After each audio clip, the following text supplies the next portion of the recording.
Bienvenue à la Tonnellerie Rousseau.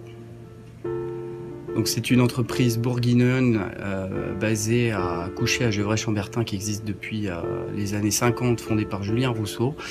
Vous voyez sur la vidéo l'usinage des douelles qui ont été préalablement maturées sur parc, donc séchées à l'air libre et exposées aux éléments naturels de manière à ce que les tanins soient bien lessivés.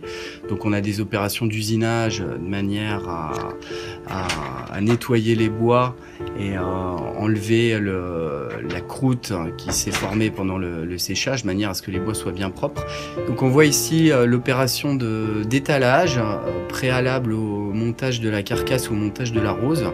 Donc ce qu'on a fait, c'est qu'en fonction des bois sélectionnés par le client, on a choisi tel ou tel type de mérin avec des origines ou des séchages différents. Et puis donc là, on va monter la rose qui sera cintrée et puis donc chauffée par la suite. Donc l'objectif c'est de la mettre à plat de manière à ce qu'elle soit ce qu'il n'y ait pas de cran, à ce qu'elle soit bien propre pour l'étape suivante. Donc voilà, c'est ce qu'on voit ici. On va faire la mise à plat de la carcasse. Donc on a remarqué l'étiquette de traçabilité sur le fût qui nous indique le bois, la date de cuisson, les finitions du tonneau, toutes les données qui vont nous permettre de suivre le fût jusqu'à son marquage définitif.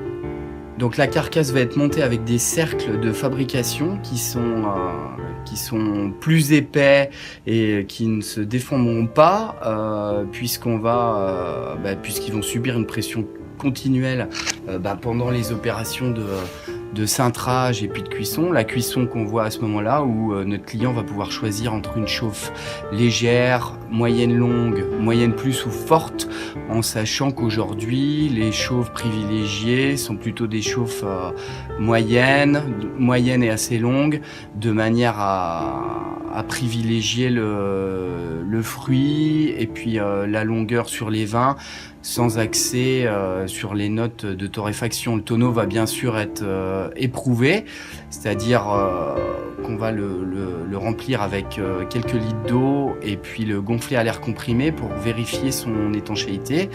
Et puis une fois le test passé, il sera poncé intégralement.